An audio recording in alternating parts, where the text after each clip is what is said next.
Hi, hello everyone. My name is Oana. Thank you for having me here today.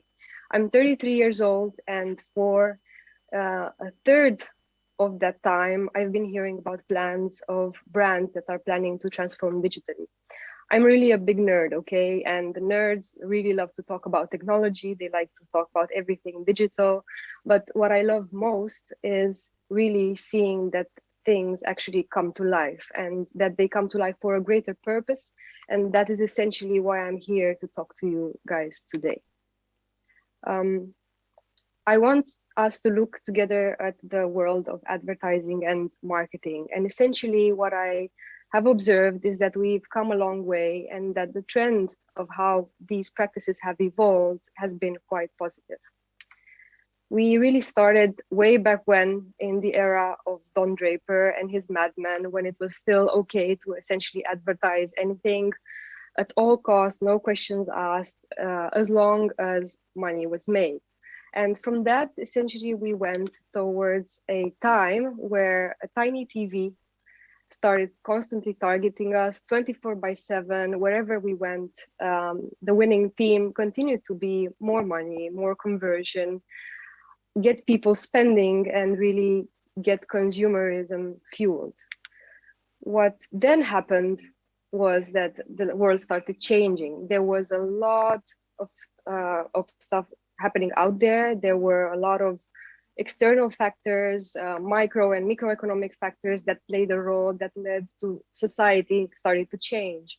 And consumers having more power really had a big influence on that. More knowledge, being more digitally savvy, and essentially starting to make choices on where they wanted to spend their money. Besides that, we also saw a shift in our own conscious, the way in which we started thinking about doing business. We saw leaders being grown that came with a lot of inspiration and with a good purpose. And we also saw them being backed by shareholders that were really woke. Essentially, what happened is that brands could no longer afford to be about the tiny TV that constantly targets us. They cannot afford to not drive meaning in the lives of the consumers, of the societies where they operate in. And it really increased the difficulty of facing the scrutiny of customers, but also of the entire audience that hasn't bought our products and services yet, as these are the people that can make or break a business, no matter how much momentum and how much money sits behind a brand. We are gradually shifting the conversation from how to sell more to how we can sell better. And we are thinking about how to add more value. And that is fantastic to see, essentially. Everyone is really more vocal about it. Brands are much more focused on building trust, on building inclusivity, on growing their businesses in a sustainable, in a healthy, and in a respectful way. And throughout this whole trend, which we agreed was quite positive, there were a few things that we didn't really manage to solve. And one thing we did not manage to solve was to kill the buzzwords. So I have one favorite one, quote unquote, that has been really sticking throughout all the conferences and all the white papers and all the webinars. It's personalization. So personalization at scale, personalization one-on-one for e-commerce, true personalization, whatever it is that you want to call it. We started using it in the context of a catalyst for conversion. We then started using it as a catalyst to drive meaningful business. That last part is actually quite awesome, but we got kind of tired to see all the high-level inspirational talks. At least I did. All those high-level notes, keynotes, and then also the boardroom strategies that got people really excited and really riled up that change is possible and we're going to be super modern. But once the talk is over, people fizzle out because they don't really understand what it is that we need to do next. If you look at the division of different companies, you see those that are really leaders in their industries. They are the ones that know how to handle an end-to-end transformation for the sake of the consumer and the greater good. Usually, these transformations are led by executives, top down, coming in with a vision on how to modernize. But more often than not, the change in different companies is quite slow. So many PowerPoints later, we still keep on hearing about the same challenges. The culprit is still that my data is in silos, that this belongs to another team's responsibility, it's not mine. I don't know which information sources I can trust. We cannot segment our customers well enough. We cut costs, so therefore I don't have resources. This kept on being the conversation and still is today. So when I started prepping for this conversation, I knew it would not be easy to accommodate for each and every one of you in the audience. In my view, one size never fits all. So I really had to think about, well, your different backgrounds. You may be coming from different organizations that have a certain level of digital maturity. You all have your own personal journeys. So I had an option to perhaps keep my talk on the inspirational side and focus on this whole positivity of and cultural movement, but I could have also really tried to entertain you more and essentially ramp up the number of cat animations in my slides. But what I did in the end, I chose consciously to really focus on the fact that you deserve not only to feel inspired, you are part of the bigger purpose, and all of us can make change regardless of our role, our place in an organization. We are all able to do that. So my biggest joy after these 20-something minutes would be if you would have that one thing that you can take back with you and really start making a positive change in your customers' lives, whether you are a developer or a marketeer, whether you're a data scientist, a brand manager, there's hopefully something in it for each and every one of you. But for that to happen, we actually need to really step away from that whole buzzwords and corporate acronyms story, no longer personalization at scale, powered by AI, on blockchain, taken over by robots, sent to Mars by Elon and Jeff. We move to the basics. We start with the basics and the essence of what builds a customer experience. And I would like us to talk about it in a human way. So simply put, we have brands and we have their consumers, we have governments and we have their citizens, we have companies and we have their employees. When the left side creates an experience and hopefully provides value to the right side, they get back, in a very simplistic way, time or money. If they do a very good job, then they might also see in return word of mouth, ambassadorship, support, loyalty. But if they don't, then it's really fast to see your customers switch to a different brand and potentially never interact with you again. We win them in seconds, but we can lose them just as fast. But what do customers actually see? So what are those things that actually build an experience? There are a number of things that are, very often coming back in different mixes. So whether that's text or there's videos, there's offers that we make, there's physical products that we use, if it's an experiential setting, there are all these particles that we have to mix and match in order to build what our customers actually see.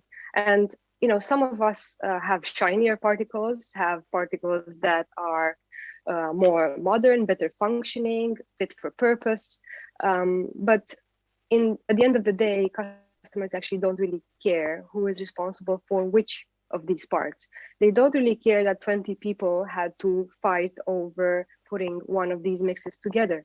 And frankly, why should they care? Because they pay, and whatever gives them most value for their buck will be the thing that sticks to them.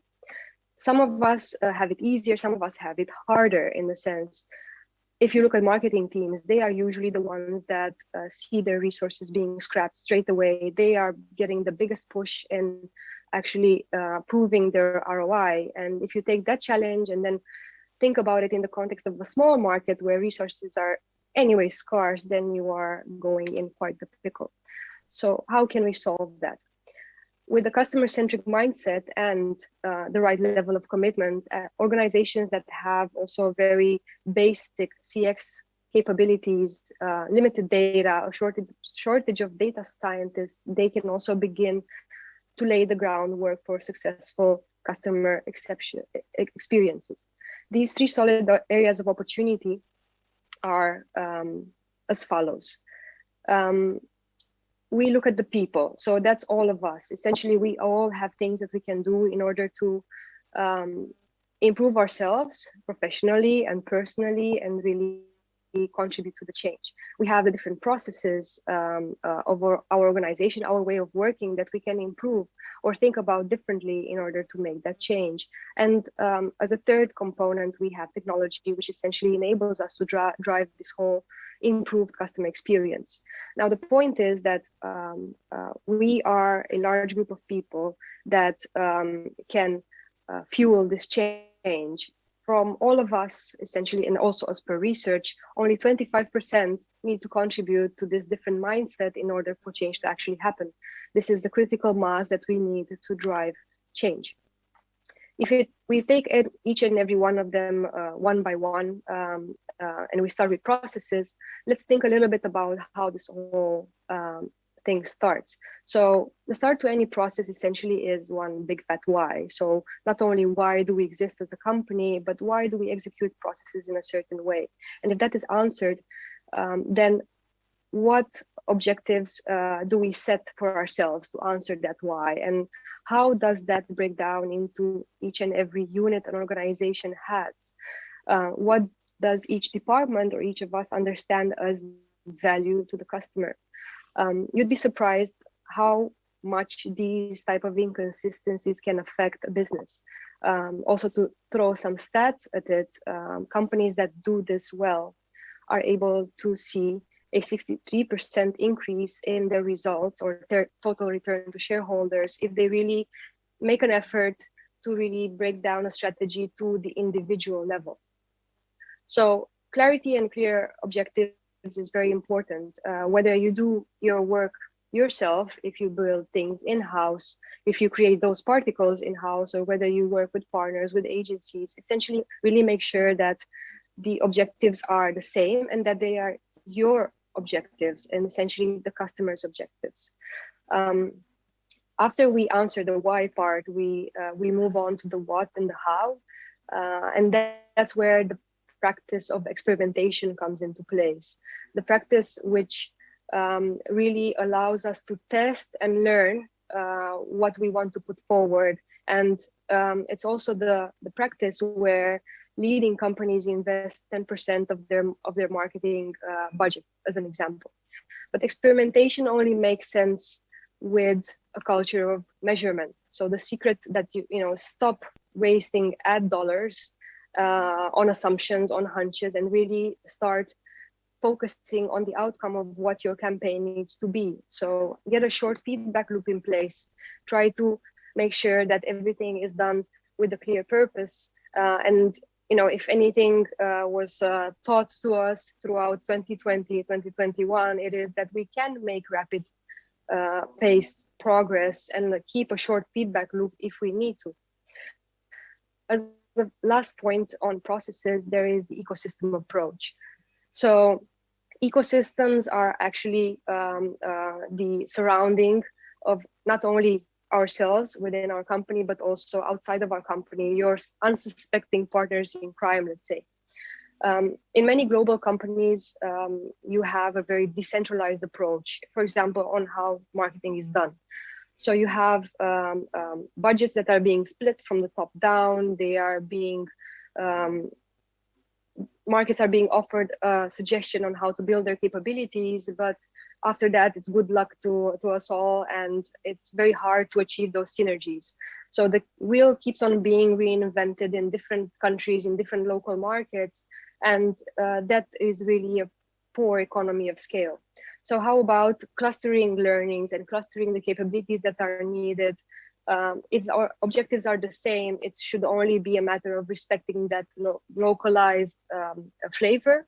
to our experiences, but do reach out and use this to your advantage.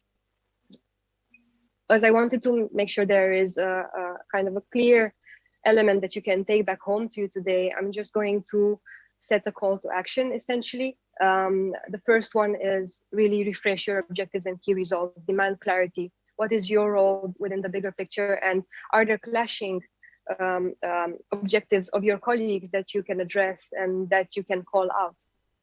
As an example, if you're a marketeer and you are measured on customer lifetime value, and your operations colleagues might be measured on cost reduction, how do you address that? Essentially, there is a way to, through communication, to really make sure that these objectives are complementary. You know, it's not either or, it's really what is it that you, from a marketing or experience standpoint, can offer to your operations colleagues, and the other way around, in order for overall KPIs to be improved. Experiment and measure. Pick that one hypothesis that you want to test tomorrow about an improvement to customer value and customer experience. Succeed or fail fast, that's all okay. It's a matter of just moving forward and making speed at it. And then reach out to an unsuspecting ecosystem partner, whether it's a different team or a different country team, if it's a different partner outside of your organization, funnel those learnings into your daily processes. Looking at technology, this is an area where all companies, of course, seek to build state-of-the-art capabilities that can really help them run a modern business. So from an experience standpoint, there's a few set of base capabilities, core capabilities that we all need to have in place. That's your content management, your asset management, your analytics, your e-commerce capabilities, your orchestration layer. So basically the layer that helps you bring those particles together and in a way that is fit for your market, your purpose, your audience, the certain context. CRMs, customer relationship management platforms, customer data platforms, and campaign tools. This is essentially the base that we all need to have. On top of these capabilities, we have your touch points, so your applications, whether they are mobile or web, any interfaces that customers actually see. Some of them you own, some of them your partners own, some of them are belonging to the platforms where your customers spend time. And it's a lot, I understand that, and we cannot build them all flawlessly at once. We need to prioritize. But the main thing to keep in mind is that these capabilities, whether you have them now or you are planning to add them in the future, they need to offer you the flexibility to mix and match. So that can be achieved essentially through decoupled architectural principles. So keeping them all separate, independent from each other, and as much as possible, work with them in order to find the right mix and experience. If we separate the two, essentially you have your experience capabilities that I've mentioned, which are your fast-moving part of the architecture. This is the nimble layer that you need to have in place. But also on the back end, of course, a lot of companies have legacy systems they are struggling with, but as long as that is kept separate but maintained as robust, they should really give you the base that you need in order to excel. As a final ingredient, data, of course. So where do we start with that? It's always been a topic. Well, the good news is that each and every company has already data. We don't start from scratch, definitely not by this point in time. And you know, it's a matter of making that data relevant. It's about trying to see what is it that you have, how can you better it, how can you enrich it, how can you use it to test out things. It might be in different pockets and different systems. That is okay, but you know, most likely what you have now is not used to its fullest potential. Think about ways to improve its quality, but first and foremost, what is it that you're trying to learn from it? Because we are collecting it for a purpose, and the why needs to be mapped to the data that you are trying to get and how you are trying to use it. As a call to action with regards to tech, keeping in check if your customer journey is supported by those basic capabilities. What gaps need to be addressed? Really reach out to your technical teams in order to understand that. Which APIs to internal or external systems do you need in order to enrich that customer experience?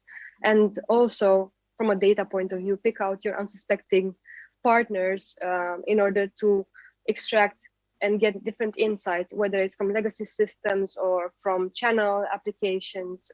Do that, reach out, try to aggregate and learn. If we take an example from the world of automotive, we can think of a case whereby the marketing or experience teams can use data from the assembly line to give more transparency in the buy or after sale journey. But also the other way around, if my car breaks down and I'm on the side of the road, how about enabling that service agent, the person that is trying to help me, when they come with a backup car, they would know my profile, they would know what I'm into. They could really take that experience up a notch if only we would make those links. I'm going to end with the people, as this is all of us. We are the ones that essentially can change the culture. We are the ones that are leading the way in this. We are the ones that can shift the conversation from, am I doing the process right, to, is this what adds value to our customers? We are the ones that can nurture partnerships and really build up those storytelling and visualization capabilities in order to make a compelling case and really be concrete, tangible, really bring diverse groups of people together under the same common goal. So empathize with your customer, go and meet them, go to your stores, really reach out to a beta group, a test group, try to understand where they are coming from, be an ambassador for change. This is a conscious choice, us stepping out of our daily routine, which we can very easily dive into endlessly and really focus on the end game. So call out what you need, potentially find a sponsor in your organization, and really watch out for that greater good. I think nobody really can stop us from using customer centricity as our daily compass. And you are the ones that can really do that without buzzwords, really doing real talk. Purpose-led marketing, sales, customer experience doesn't have to be expensive. You don't need to invest a lot in order to build trust and reciprocity with your customer. And in order to bring those solutions to them, we really need to start making a difference today. Thank you so much for listening to me. And I hope this has been something to both inspire and help you in your role.